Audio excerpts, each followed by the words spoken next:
This looks fantastic from up here, by the way. I just have to say that. I'm Sterling Eason. I run public relations for the festival. This is my first year with the festival, and now I get it. I'm really getting it. No, I'm getting what everybody, everyone wants to come together. There's this collective energy. It's wonderful. I understand why we have so many repeats here. So welcome to the Dock Street Theater. We have a fantastic session for you tonight. I was wondering if you all would indulge me for just a quick moment. I'm going to need a little energy from you all. Will you indulge me? All right, we're going to pull an Ellen DeGeneres at the Oscars 5 years ago. Right. Come on, everybody, give me some energy!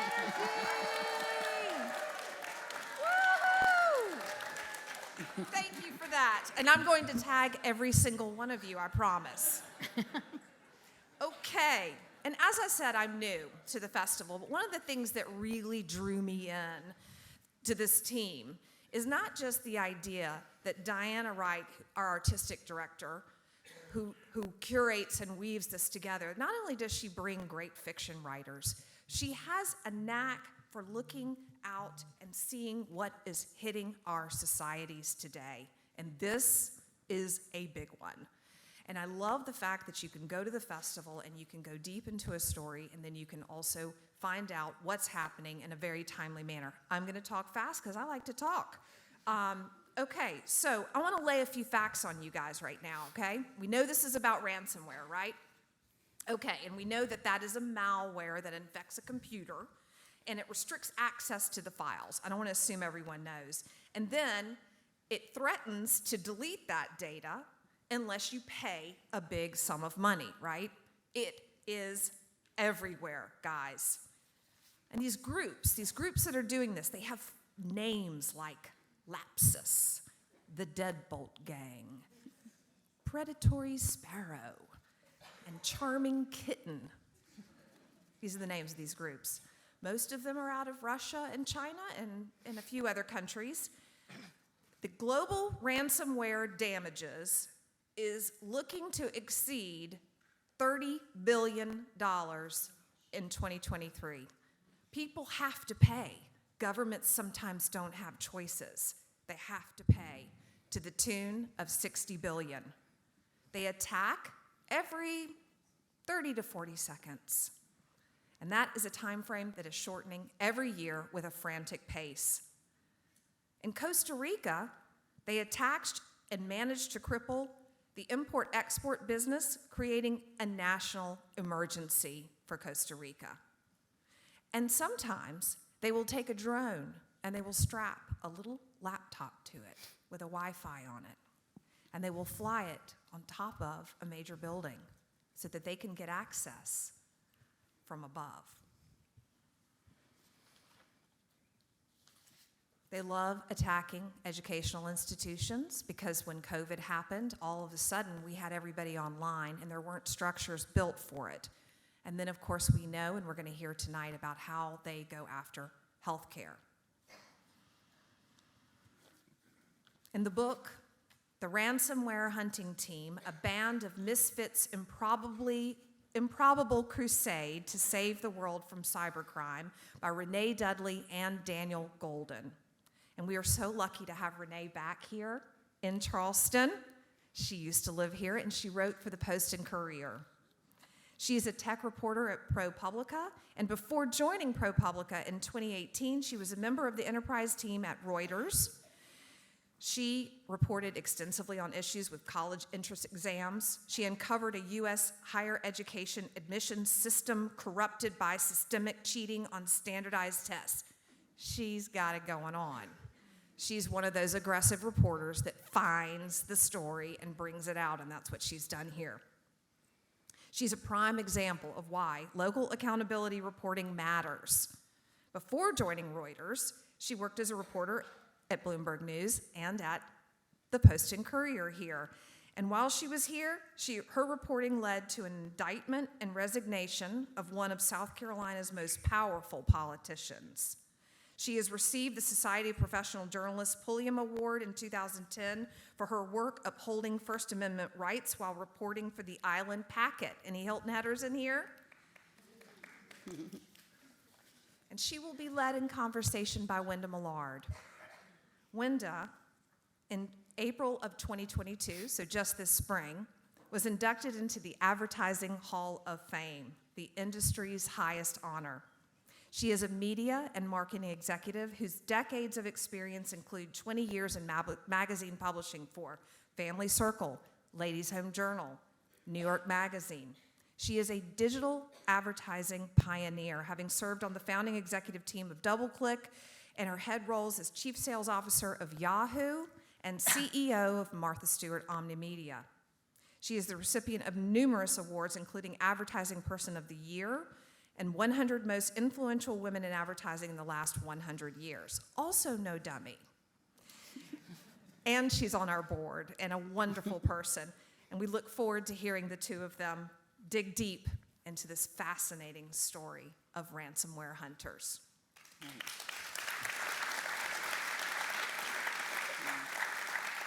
Well, Sterling, thank you so much. And Renee, I cannot wait to have this conversation. It's a subject that is very near and dear to my experience.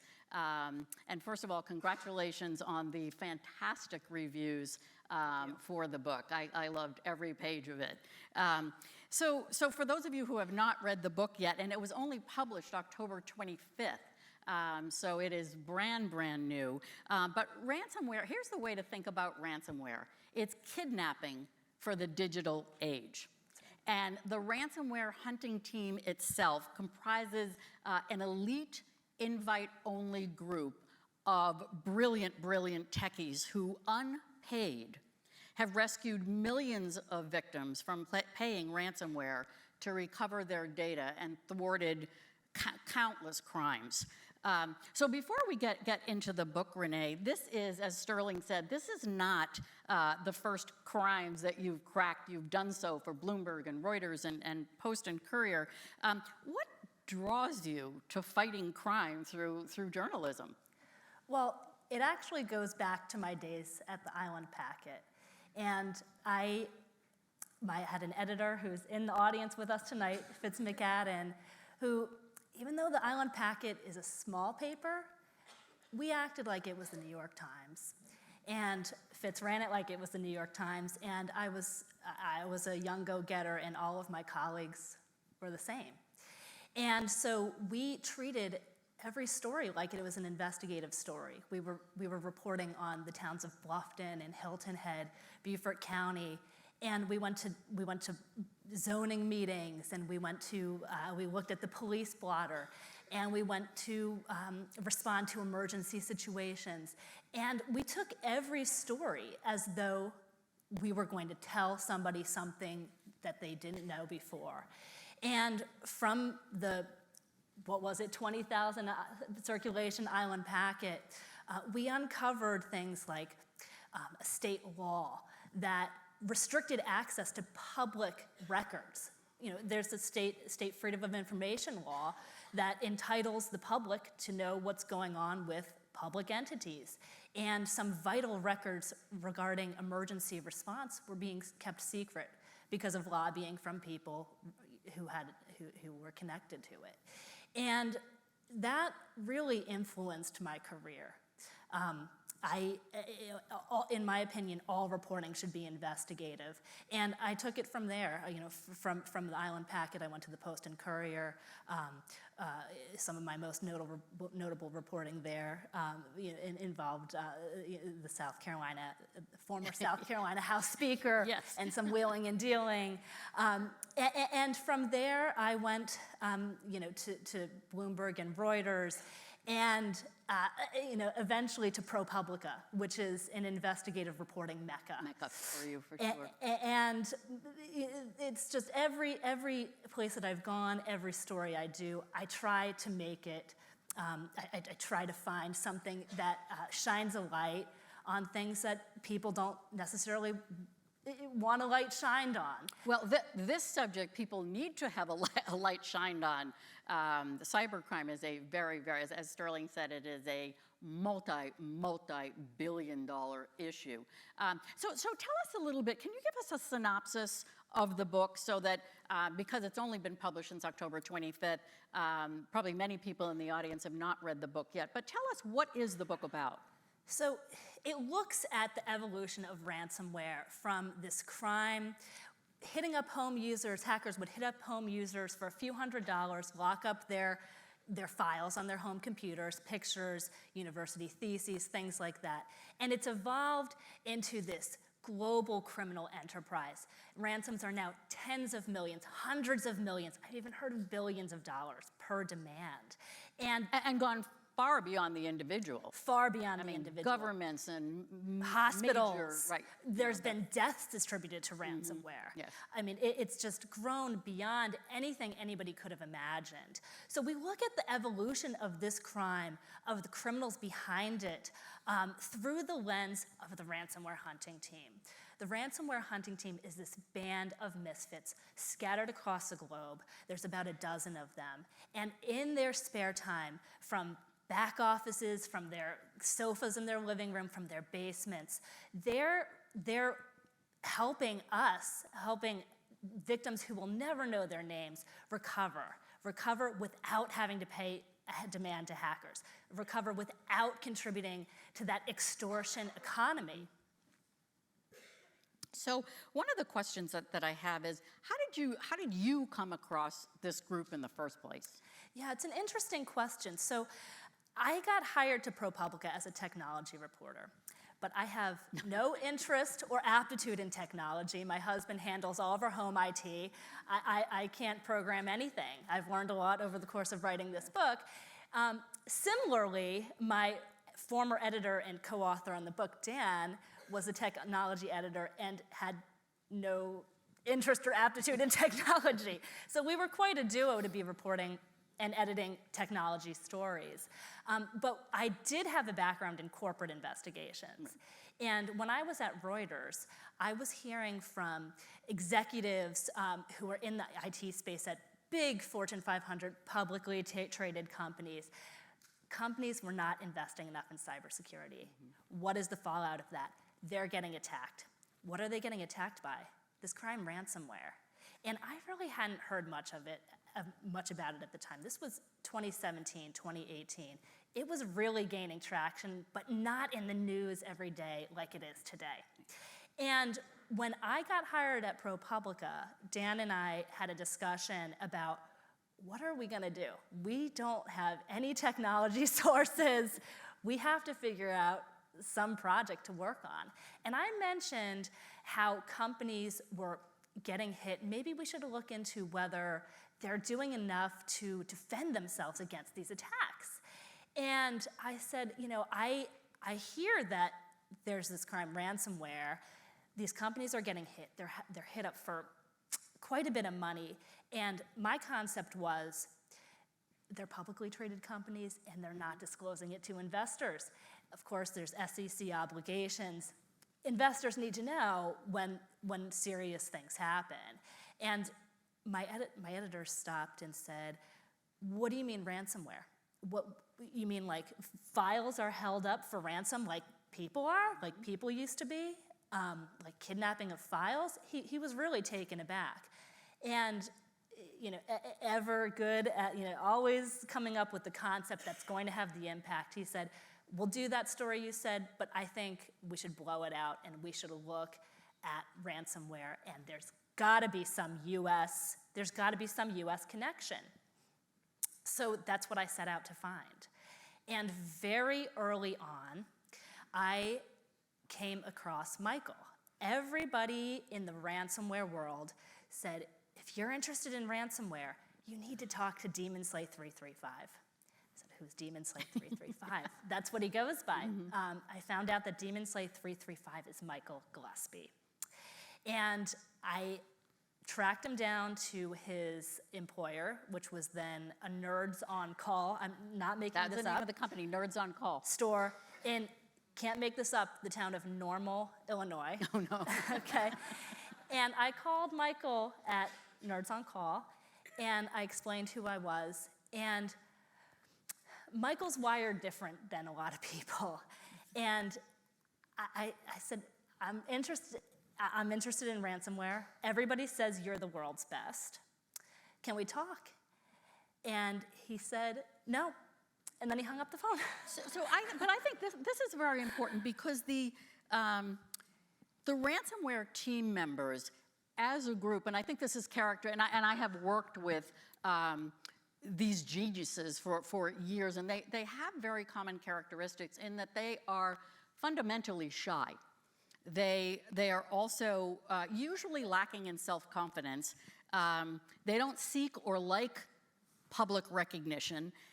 But what's very interesting about the ransomware team is that they're really motivated by a strong sense of justice, by altruism. So one of the things that I was really fascinated about, and you're just about to tell us this, is how do you communicate with non-communicators? This is not, so the first time you contacted Michael, he said no and hung up. But how did you eventually get Michael and Fabian and some of the other protagonists of the story? How did you draw them out? It's almost impossible.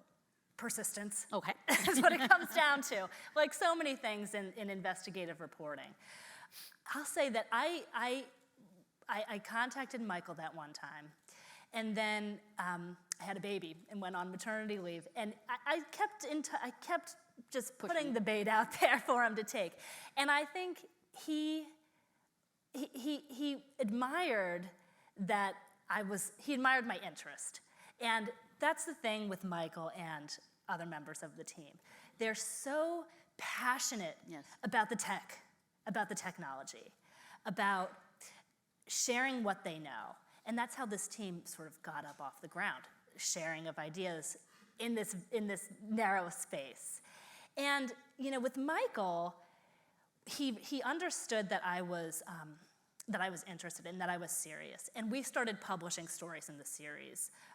Michael was at ProPublica. At ProPublica, yes. This book is based on a 2019 series I wrote at ProPublica called The Extortion Economy, and Michael and I talked a lot about the technology, and he was instrumental in proving, the facts of the first story in that series, which had to do with these data recovery firms that were scamming victims. And I came to rely on him to explain difficult concepts in this space. But he never let on about anything personal. Mm-hmm. And I did get to know over time from one of his colleagues who's more easy to talk to from a sort of social perspective. I got to know from this collaborator, his name is Lawrence, and sort of the ringleader of the team. Lawrence told me, Michael's the foremost code breaker, ransomware code breaker on this team, this Ransomware Hunting Team. And I said, well, what's the Ransomware Hunting Team, right? And so I decided that I should go out and visit Michael. In Normal, Illinois? In Normal, Illinois. And was it? Totally normal. And here's the thing. I got out, I flew into they call it Bloomington Normal Regional Airport. And I drove to Michael's house. It's rural Illinois, just to paint the picture. We moved from cornfields to strip malls and back, right? It's a section of historic Route 66 that's succumbed to suburban sprawl. And I get to Michael's house. He's on his front porch swing. He's got his 8 cats, 2 dogs, his bunny rabbit, his wife's on the couch. And I was blown away because by this point, I know that Michael is the world's best ransomware hunter. I know that this man has saved millions of victims. I mean, it's incredible. Millions of victims. He's a young guy. 28. Right. Millions of victims from paying billions of dollars to Russian hackers that are almost certainly connected to Putin, Yeah. right? And he's sitting there on his front porch swing, back and forth. And he knew you were coming. Yeah, I invited myself, but yes, he knew I was coming. And we just got talking. And what really struck me is, you know this from your career, the world's best. whatever, fill in the blank. They've got handlers, they've got executive assistants, they've got schedulers, they've got hangers-on. They have people who are helping them achieve their goals, do their thing. Not Michael. He's the world's best at what he does, and he's just this guy with a ponytail and jeans and a lot of animals in this rundown house in this working class neighborhood, not making a penny for his efforts. And by this point, not making a penny for his ransomware for his efforts. ransomware He's efforts. still working for Nerds on Call at this point. Yep. But he's not making very much money there either. And Right. Michael and the others on the team, I mean, they're often in dire financial straits. Dire.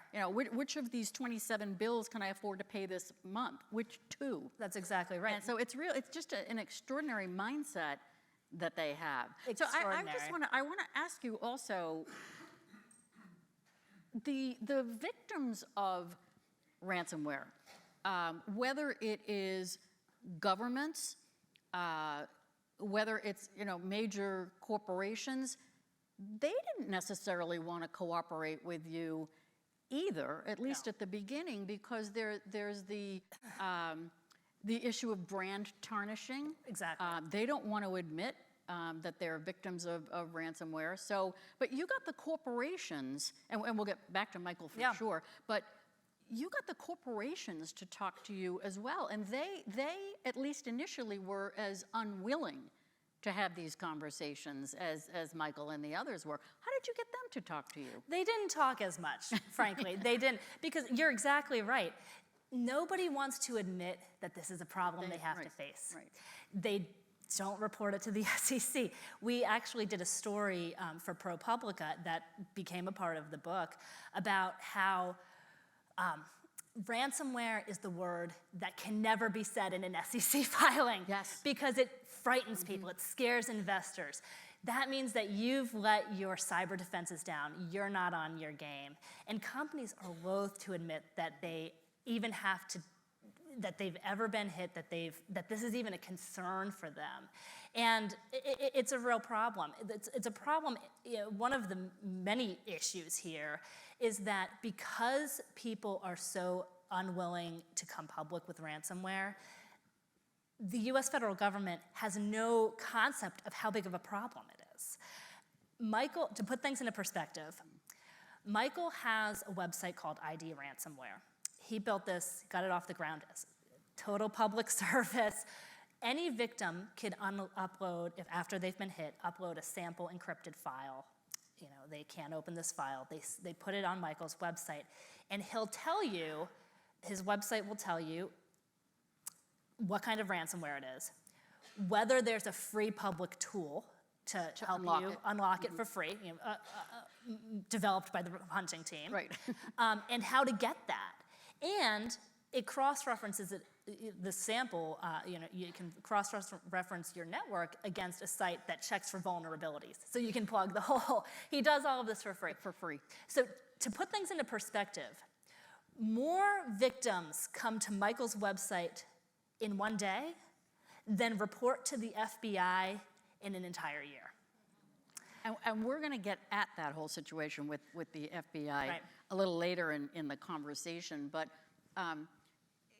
what you've really done with these two groups, the misfits, if you will, as well as corporations and governments, I mean, you created a level of trust that I just found fascinating throughout the book, because you have reluctant audiences there. Do you have any tips for the writers and budding writers in this audience about creating trust? My former editor, now co-author Dan, he says that he's absolutely right about this. There are two elements that make a good investigative reporter. One is curiosity, and the other is patience. It's just, it's needing to know information, having a good sense of what questions to ask by doing a lot of research ahead of time, and then just talking to people, and keep talking to people, and keep talking to people, and I've this is just what the job is. Have a 2 or 3 hour conversation for that 30-second tidbit you get at 2 hours 40, right? It's just, you have to have a natural curiosity about what makes people tick. And there's no such thing as wasted reporting. In that 3 hour conversation, I will have learned so much about that person. Even if it's not for the exact thing that I need to know, it just helps to have a full and robust understanding of what makes people tick. And when I was reporting the series for ProPublica, I had many of these hours-long conversations with all of the members of the team. And a lot was just on the cut, most of it, almost all of it was on the cutting room floor, because you write a 10,000-word piece for ProPublica, well, that leaves a lot of, scraps. But all of those scraps certainly came in handy when I went to go write a book proposal about it. For sure. So one of the things that I thought was really interesting is when you were talking about the process of cracking the codes to free victims from ransomware, you were talking about it as an art, like creative writing. And actually one of the hunters compares their forums to I thought this was fascinating, to the equivalent of a Parisian salon, which I just could not imagine these guys, but that's how he looked at it. So how do you view this code cracking work in relation to art and the artistic process? And is the innate sense of altruism on the part of the ransomware hunters, is that related to the artistic process? It could be. It takes intense creativity to do what they do. They're looking, the way that they crack codes is they look for vulnerabilities in the hacker's work. Right. And that takes a certain, it's science, but it's also art, because they have to think like the hacker thinks, to get at this, right? And when you think about it, hackers and hunters have the exact same skill set. One's using it for good, one's using it for evil, right? Yeah. And when you look at some of the members of the team, their minds sort of work like artists. There's one team member named Daniel Gallagher who's, all of them have some form, most all of them have some form of neurodiversity, and he's got attention deficit hyperactivity disorder, which you usually think of as not being able to focus, but in a lot of members of the team, it manifests as hyperfocus. Right. Everything else is a cloud around Exactly. Yep. Exactly. And Daniel has this trait that, Billy Joel, Mozart, Feynman, these brilliant thinkers have, called grapheme color synesthesia. Yes, that was really, really interesting. He sees numbers and letters as colors. And so when his role everybody's got a niche on the team. Some, like Michael, are the code breakers, some find vulnerabilities. Daniel's skill on the team is he tracks down the hunters. That's what his passion is.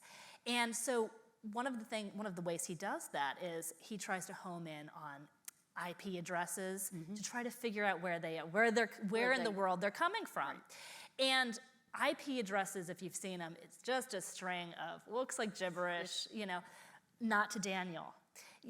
Since he sees each digit as a color, he describes seeing fall colors, oranges. An IP address may feel warm, like oranges and reds and yellows. So when he's going through endless code or searching the dark web for clues, he homes in on those fall colors. And you can't detach the science from the artistic mind in that regard. So interesting. Why do you think that these guys do this for free? And as we were saying before, they're really, some of the stories about their financial conditions were really, really sad. Why do they do this for free? They could be making percentages of those billions. Right, and people ask them that. Michael's own in-laws say, you're living in squalor, why are you doing this, right? And in a sense, they're not wrong. the majority of the people on the team, they come from backgrounds of poverty and abuse. Yes. Yeah. They were always underdogs. They're truly, this is the band of misfits.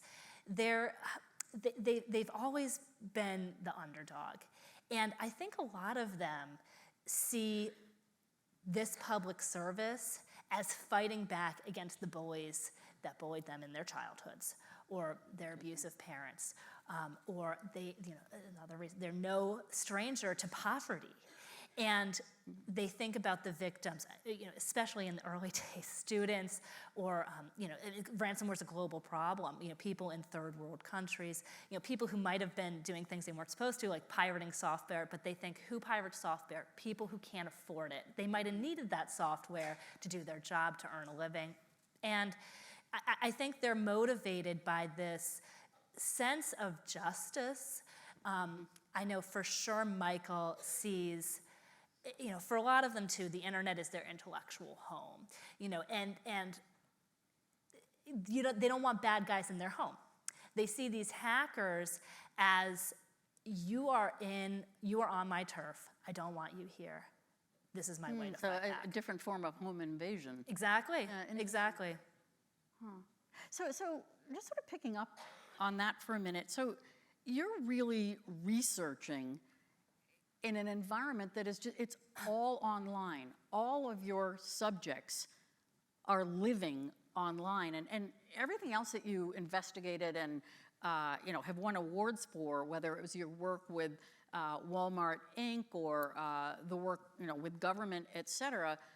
That's all, as we would say in the digital world, IRL. I mean, that's in real life. Right. But their real life is all online. Right. So did you have to employ different research techniques? And we've talked a little bit about how you built a little trust. But what was it like to not be IRL? Yeah. On this one? It's interesting because a lot of this research coincided with COVID. So everybody was moving online. And so especially since they were, they're spread across the world, Dan and I, we ended up doing Zoom interviews with all of these people just every week. We had a standing bi-weekly interview with Michael every Tuesday night at 8 o'clock. Every other Tuesday at 8 o'clock, we'd just be on Zoom for 3-4 hours. That's been great though, because you had no technical problems when you were talking to them, right? Exactly, right, exactly. Solution. It's one of my favorite shows is the Great British Bake Off. Right. And in the US, we have to wait till the Friday, after it comes out on the Tuesday in the UK. And they're always telling me, you should just illegally download it. I don't have a death wish. What am I going to bring ransomware into my own computer? This whole, everybody it seemed was living online throughout the course of the book. So it was different though, because take the bad guys, the hackers. There's no way, in any of the stories I've done over my career, I know very well who the bad guy in the story is. Mm-hmm. And I know more or less how I could find them. I could go knock on their door. If they didn't pick up the phone, they didn't return emails, I could go to their place of employment, their house, knock on doors, track them down. I might not get anything, but I could at least find them. Do it. Hackers, you're never gonna find. So the way that I got around that, to the best of my ability, was, through finding them on, secure messaging platforms. There's one called Telegram, where these hackers hang out, and so I would just track them down there. And I ended up talking. It's hard to come by hackers, but I ended up talking to one who created this ransomware called Ziggy. And he was really interesting because, unlike most hackers, he ended up showing remorse. He was worried, perhaps wrongfully so, because there's no chance of law enforcement catching him. He felt the heat of law enforcement because it was at a time that there was just a spree of global law enforcement actions against the botnets that spread ransomware. And he and I communicated over this messaging service about how he was feeling guilt about what he did. And he described how he got into ransomware because he was living in this Middle Eastern country. He wasn't making much money. He needed to put food on the table. Ransomware is pretty lucrative, And he also felt that he was sort of politically motivated. He attacked victims in the U.S. and Israel, and amid this global law enforcement crackdown, he decides to call it a day. He contacts Michael.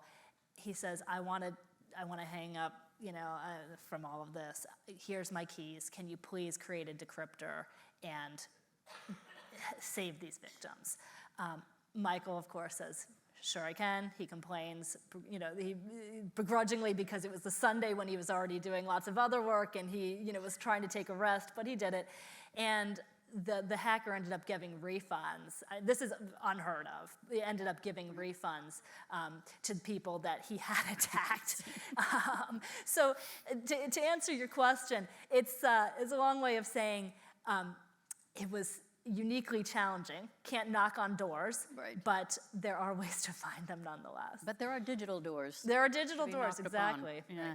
One of the things that was interesting is you use social media posts a lot to add color to your characters, and I thought this was a really interesting strategy. Is that the way journalism is going? Do you think that social is sort of creeping into that, your profession as well? Sure. The reason that I so heavily relied on social media to bring color to it was because it's like a digital paper trail. This is, I only started... Breadcrumbs, we call exactly. it, right? Mm-hmm. I only started communicating with the hunting team in 2018. But I didn't realize that I'd be doing a book on it someday. And their work goes back to a few years before that. Their social media posts told the story as it was unfolding, and especially when it came to Michael's personal life, some of the things were really hard for him to talk about. Yeah. I'm not sure if I mentioned this yet, but he's a cancer survivor. Yes, he had bladder cancer. Bladder cancer. 2 days off for the surgery, and then 1 day in bed. And this isn't something that he is comfortable talking about at length. Eventually, he grew to become comfortable talking about it, but he posted through his post and his wife's post. That was a more comfortable medium for him. And the whole arc of their financial strain sort of played out on his wife's Facebook profile. Right. It's a good way of showing what's going on at a point in time. Mm-hmm. Yeah, sort of interesting. So I want to go back to this notion of law enforcement and sort of where we are with that. And you detail in the book how slow the police have been and the FBI to adopt ransomware hunters and computer scientists and experts, primarily because their expectation of who will be good at this. It's that, as you say, the J. Edgar Hoover. Right. You have this job that you're doing in the FBI or the police, and you should be able to do that job. Anyone who comes in should be able to do that job anywhere. And yet, their colleagues, when they did bring in computer scientists and experts, they were miserable. So can you talk a little bit about that scenario? Why, when whether it was the police or the FBI or other government institutions tried that. What happened? Talk a little bit about that meeting with James Comey. Yeah. I thought that was a really, really interesting, it provided some really interesting Right. insight into the issue. Well, to back it up a little bit, when people are hit by ransomware, your first instinct, of course, it depends if you're a publicly traded company or not, right. but it's like, who do you turn to for help? And when people are hit by traditional crimes, your first instinct is, let me call the police. The thing is, state and local police are essentially not equipped to deal with a global threat like ransomware. They're just not, it's not what they do. In fact, they're frequent targets of ransomware. So it falls on federal law enforcement to contain the threat, most notably the FBI. The issue with the FBI is that they've come to focus on ransomware now in the aftermath of the big Colonial Pipeline attack, which many of you may remember from 2021 that shut down gas stations across the Southeast. But they're behind the curve, and it's exactly what you said. It's this cultural sort of misalignment. The FBI, dating way back to the J. Edgar Hoover days, believes that agents should be able to do any job, anywhere. So that works in some regards. If you are a gang crime investigator, it is certainly possible to turn you, after a 3-year stint doing gang crime investigations, into a top-rate, top-flight bank robbery investigator, right? It's not as easy to turn that gang investigator into a top-flight computer scientist who can move the needle on really big international complex investigations like ransomware. They tried to do that. They still try to do that. They're sending agents whose background might be in white-collar crime to boot camps. I mean, literally Cyber 101 offered by their training contractor. And the thing is, you're not going to make inroads like that. I mean, Well, these are basically, you're talking about like macho guys, right? right? I mean, and all of a sudden you're going to stick them in a coding exactly. class 101. Exactly. I mean, sorry to use my dad who's in the audience as a parallel here, but my dad started taking guitar lessons as an adult. He can play a good tune. We sing along. He's never going to be Carlos Santana, right? Dad. I mean, you can't make you can't turn somebody who has no background, interest, or aptitude in computer crime into a top-flight computer scientist. But they're trying to do that, and those people are not going to move the needle on these investigations. Talk about the meeting with Comey. So there are some people who are really good cyber investigators in the FBI. It's not like they have none. It's a huge place. They're in the minority, but there's some real talent there. The problem is these people leave. And Comey became aware of the brain drain during his time as FBI director. And in 2015, he invited a dozen of these talented guys to come to his office and discuss the brain drain. Okay, and so they're nervous. They go, you never meet the director of the FBI. If you're an agent, you know the director doesn't know you. And they go and meet with him and they unload. They're all, they're agents. They're dedicated to the mission. They love the FBI. They love the public service element of it. What they don't like the culture. They're treated as lesser than. The FBI is a very cliquey place. And they're this is what they were called. They're the geek squad in the sea of SWAT team jocks.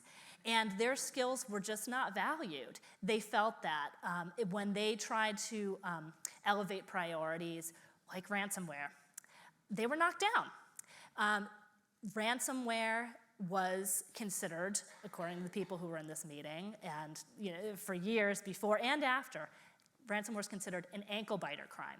Even as it was becoming this huge global phenomenon and ransom demands were increasing, they couldn't get the traction because leadership at the FBI didn't take their concerns seriously. They considered it a geek squad thing, and therefore they viewed it as not important. Nerds on call. Nerds on call.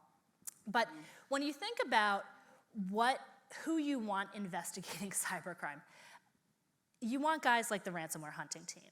Now, the FBI, they want their agents to be athletic, college graduates who are comfortable handling guns, comfortable in deadly force scenarios, and willing to interact with the public. Which everything you just said is not this team. Exactly. And there are people who check all those boxes. Mm-hmm.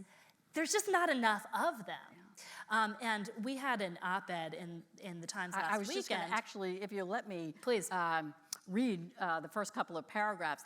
This was from this Sunday, and the op-ed that Renee and her co-author Dan Golden wrote is called "Why the FBI is So Far Behind on Cybercrime."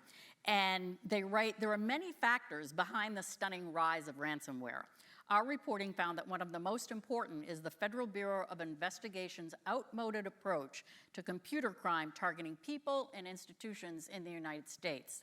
State and local police generally can't handle a sophisticated international crime that locks victims' data remotely, from patients' medical histories and corporate trade secrets to police evidence and students' performance records, and demands payment for a key.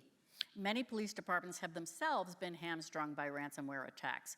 Federal investigators, especially the FBI, are responsible for containing the threat. They need to do better. Aren't you afraid someone's going to come knocking on your door? That's pretty tough stuff. Oh, it all comes with the territory. I've been doing this for 15 years, and if they come to me, I'll probably write a story about it. So. Wow, but that's pretty great. So, so I think we should move to audience questions now. So we have a couple of roving mics in the audience. If we could bring up the lights a little bit, and if you would please just raise your hand. And then stand when you're ready to ask a question. I can't see as well out here. Yes, we have a question in the front. If we could get the mic. Yep, perfect. It's on. Thanks. Could you talk about the hackers? Who are they? How many of them are state-sponsored? North Korea, Eastern Europe? Are teenagers? Yep. I mean, sorry, I'd be interested in what's the profile? What do they look like, and what are they after? I know that's a broad question, but I'd be interested. Terrific question.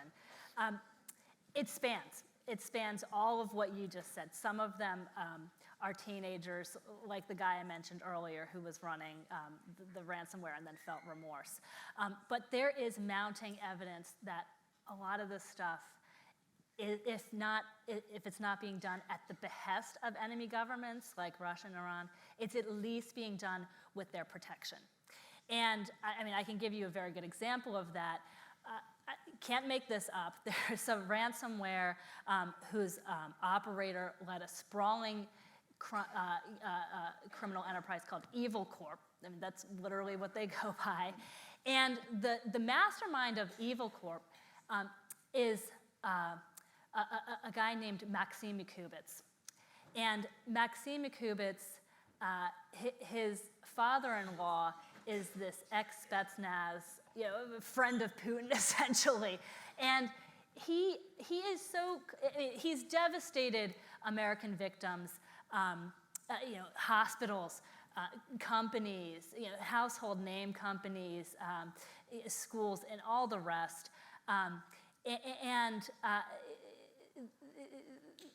The Treasury Department actually found that he was working on behalf of the FSB, which is Russia's intelligence service. This man is so confident in his level of protection that he drives around Moscow in a Lamborghini with a license plate that translates to thief. I mean, that's how confident he is that Putin will never turn him over to US authorities who have him under indictment. It's a scary, it's only getting more dire. I have a number of FBI and intelligence sources who believe that ransomware is being conducted for intelligence purposes. Nowadays, before ransomware hackers encrypt your files, they're actually stealing them. So anything from, if they're hitting up defense contractors, national security can be threatened, intellectual property is at risk. All of this stuff, under the guise of ransomware, may be going right to Putin.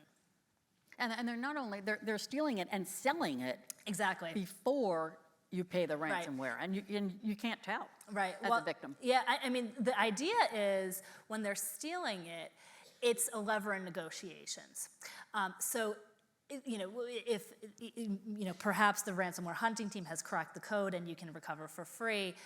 Another way that you can recover without having to pay the hackers is if you have great, robust backups of your files, right? But when they steal the data, you're still at risk even if the hunting team or backup save you, because your corporate trade secrets, your U.S. intelligence briefings, your police evidence might be released on the dark web or held by enemy governments. Either way. Yeah, scary. Do we have another I see there's one right here. Have you talked to Michael or any of his friends about forming a consulting company that makes contracts to provide services to the FBI, to businesses, to local governments, Yeah. and gets enough credibility so that they're not thought of as just scammers themselves? Yeah, it's a great point. And for a while, people thought that. No, I asked to have you talk to Michael about doing that. Yeah, so Michael actually is an FBI informant. There's a chapter in the book that describes his relationship with his handler, and it exactly parallels the issues in the Bureau at large. His FBI handler is a cyber division agent who he has a hard time talking to about some of these issues because he doesn't have the technical depth of knowledge. He has a great time talking to a civilian computer scientist from the FBI who really gets the issues at play, but is completely overworked because everybody wants his expertise. So, Michael complains about passing along information that just gets seemingly lost in a black hole of the Bureau.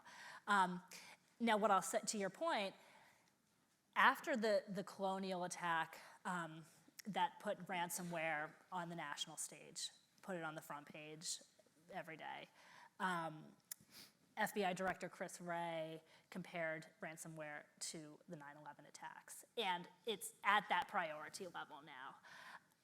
Since then, the FBI has gone from taking the ransomware hunting team's advice more or less for granted, and now they're more or less, better integrated.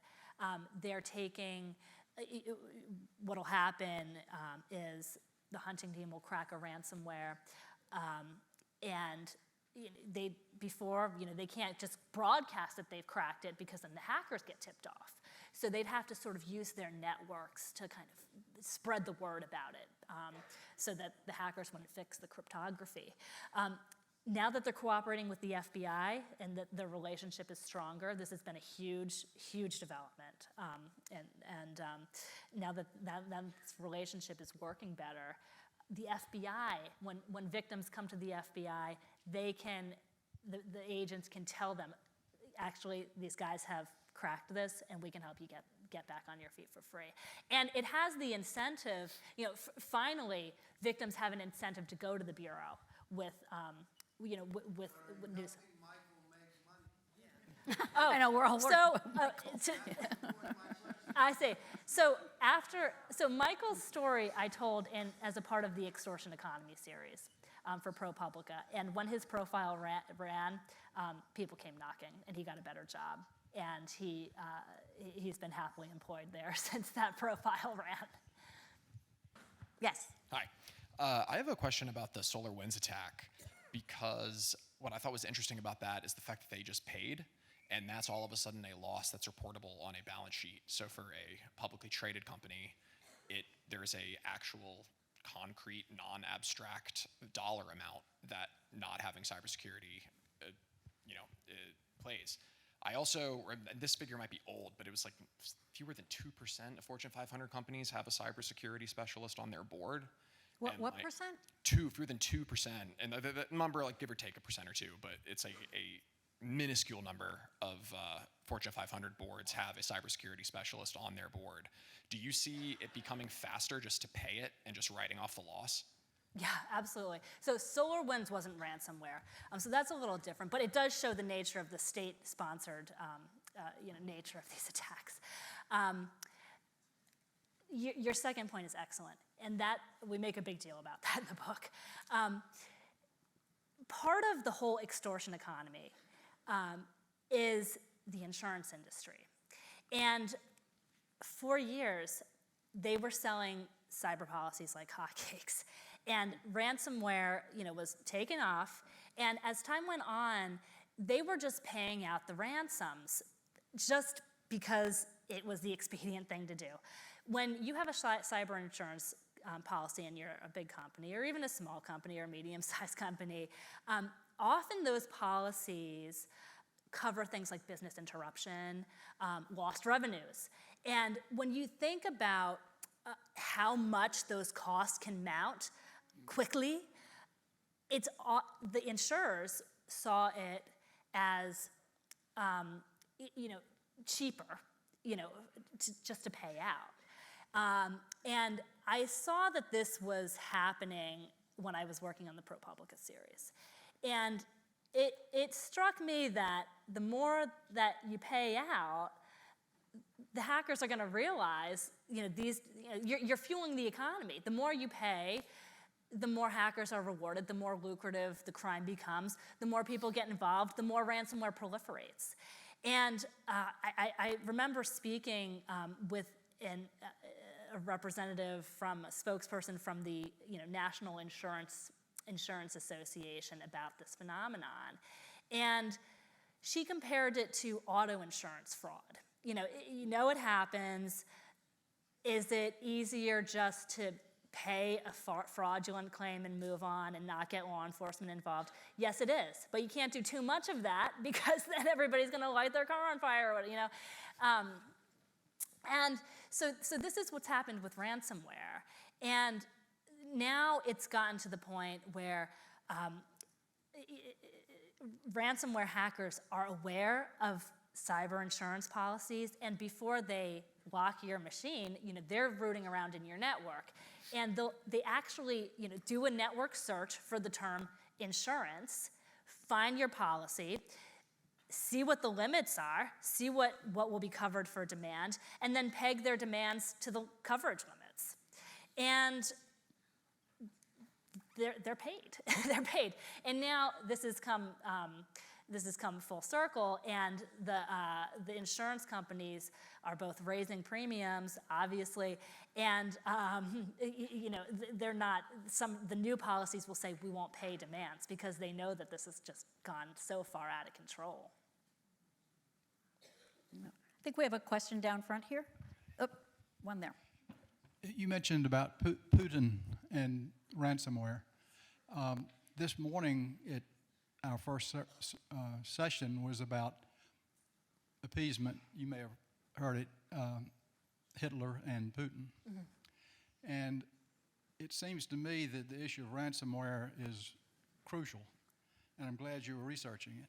But is it possible that you can look at another issue in the future, which we discussed this morning, which would be American democracy and the role of Putin and the tech people in Russia who are manipulating us, beginning first actually in Germany, and then France and Europe, and then now the United States. Is it possible that you might try to connect the earlier conversation with yours and make it a priority in the future to your reporting? Yeah, it's an interesting point. I mean, you know, the state-sponsored nature of all of this cannot be underestimated. There, you know, it's a convenient cover for what may be a very, you know, like I mentioned earlier, scary twist, where all of this ransomware is now going to be conducted from an intelligence gathering standpoint. You know, anybody's vulnerable. You know, if you're not patching your vulnerabilities, it just takes one person to click a bad email attachment, and then they're in, and they can get just about anything, you know, on your network. You know, nothing is sacred. I think we have time for one last question. Okay.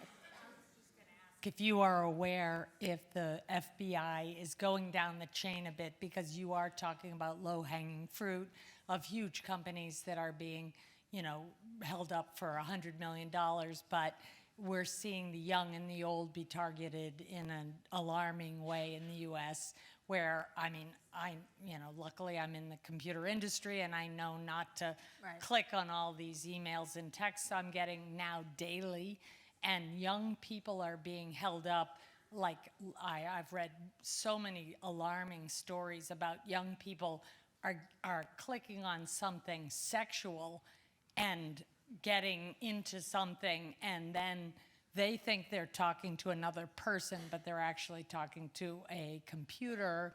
One mom put her son to bed at 10 p.m., and it turned out that happened to him, and he hung himself that night. And she went and saw him the next day because the people were holding him up for ransom, that they would spread this picture that they had taken to everyone. And I wondered, is the FBI going down the chain? Because it's like the crime is going down the chain. Right. So what you described is actually not ransomware, but it's a crime categorized as digital extortion. And the problem, you know, it's an issue that ransomware faced in the early days when demands were low, which is the FBI needs the Justice Department's go ahead on crimes. And they have what are called prosecutorial guidelines. If a crime isn't above a certain dollar threshold, they're not going to put resources into it. And a lot of those crimes, because you know, they may be hit up for just a few $100s, it's hard to get the attention of the federal government because they certainly don't rise to the money threshold. And on the other side, it's too complex for state and local law enforcement to handle. So a lot of those victims are left in the lurch. Exactly, right.